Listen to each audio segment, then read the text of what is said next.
ভাবছি ঘুরে দাঁড়ানোই ভালো।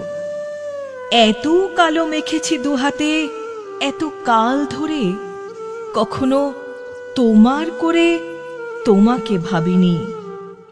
এখন খাদের পাশে রাত্রিরে দাঁড়ালে চাঁদ ডাকে, আয় আয় আয়।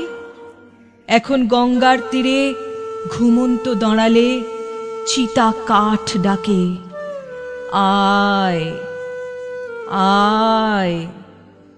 যেতে পারি, যে কোনো দিকেই আমি চলে যেতে পারি, কিন্তু কেন যাব? সন্তানের মুখ ধরে একটি চুমু খাবো, যাব, কিন্তু এখনই যাব না। তোমাদেরও সঙ্গে নিয়ে যাব।